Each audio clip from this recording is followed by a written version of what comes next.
Hey YouTube, welcome back. This is Zach with Savage Traveling, and we're talking about Thai tourism today. And more importantly, are they going to let us in before the year 2021 as foreign tourists, that is? There's a couple different things saying a couple different things out there from the English expat Thai news that gets put out on Facebook and other other outlets. First, the Ministry of Tourism and Sports is proposing the opening of 5 islands to foreign tourists. The proposed would include Phuket, Phi Phi, Samui, Phang Nga, and the Tao Islands in Suratani, because they could control the islands is what their idea is. And also Bali, as of today, said that they are on track to open for international tourism September the 11th. So I assume that if Bali can do it and open up, that other Asian countries or other Southeast Asian countries will want to get back into the tourist game too if they see another country doing it. So I mean, that's positive things. Something else came out yesterday. The Tiger.com reported it, and it was right off the bat, the headline was Thailand's international borders not to reopen for tourists until 2021. And this was the only place I saw this article published. Even the Richard Barrow guy, he's like the head English journalist out there, or whatever you want to say.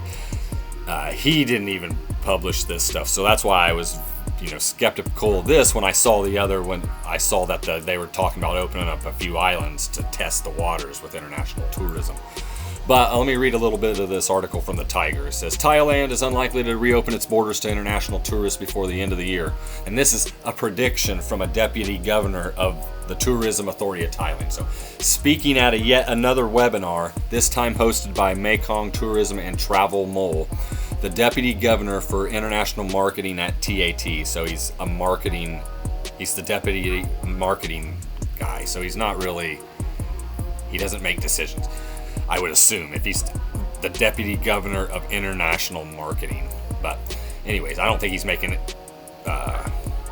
decisions on if tourists are coming or not. I think that he was just making assumptions.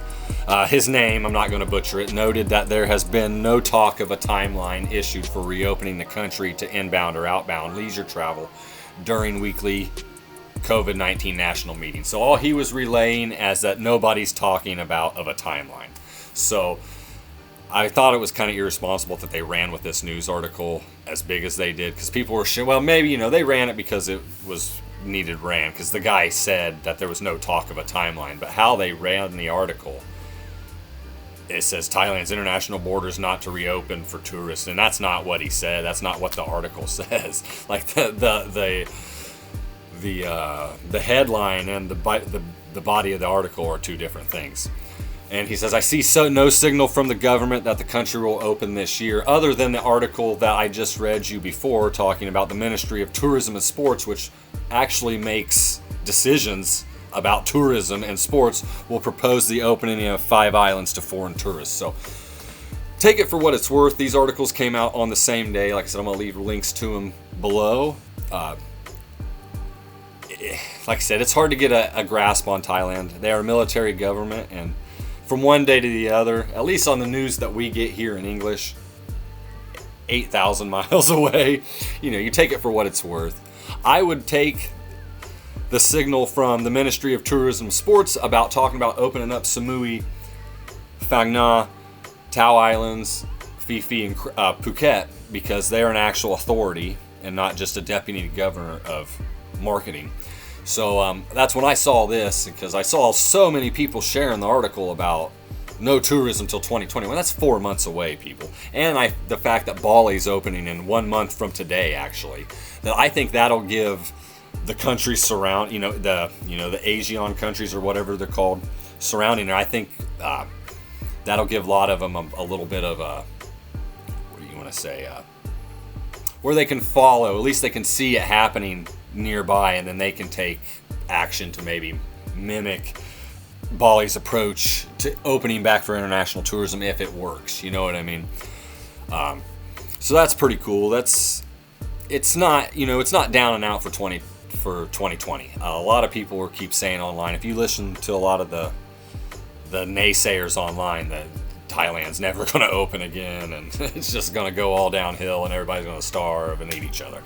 I mean, I don't think that's going to happen, but it's because I think tourism is going to start slowly in the region. Not necessarily Thailand right away. I mean, they're getting people in. They're doing a lot of things with, let me see, elite visas. They're letting elite visas back in, which I would be upset if I had paid $20,000 for a visa and then I just got put out for 5 months. So you'd hope they would kind of like prorate you for those months that you weren't allowed in the kingdom. Say you happen to go home on your elite visa to take care of business or whatever, and you come and they won't let you back in. But I don't think it works like that. You never know, but I highly doubt it. But who they are letting in right now, under strict health measures, has been expanded from diplomats and UN officials to business people, investors who have an agreement with the government, film crews, and some migrant workers. Exhibition personnel and the holders of Thailand elite visas, like I mentioned. Okay. But there are also other conditions set on these categories of people allowed back into the country, including their country of departure. Everyone must spend 14 days in state-sanctioned quarantine. Thailand is also opening up to select countries for medical tourism. The Tourism Authority Deputy Governor also added that plans are being discussed, safe bubbles that can be formed for leisure travel. That didn't make any sense. With a proposal that all visitors spend a minimum of 30 days in Thailand. That would be in designated areas, probably islands such as Koh Samui or Phuket. So that's what I mentioned in the other articles. Like I said, it's hard to get a grasp of what they're really saying because this is mostly translated from Thai news, from what I can gather. So it can be hit and miss. And like I said, I don't think they know what they're really wanting to do yet because they've done a pretty good job at warding off the virus, it looks like, from the media we get. Because I don't know, I'm not in country, and I don't talk to anybody there more than a few words here and there online. So I'm not asking. The Tiger article that said that they weren't opening at all till 2021. This is what I'm reading from now. Currently, that is not moving forward as the government is taking a wait-and-see attitude. See, they're going to see what Bali and other places do and then what the foreigners that they have let in happens with. And I mean, I understand that for sure. Like, they can't really do the travel bubbles like they were talking about initially because all the countries that they were in talks with had outbreaks. So that was all pretty much stifled, called off.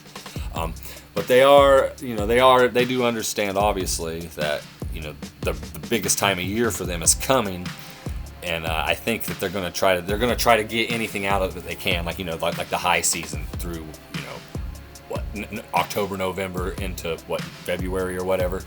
I'm going to assume they're going to wait and see and watch Bali and go from there.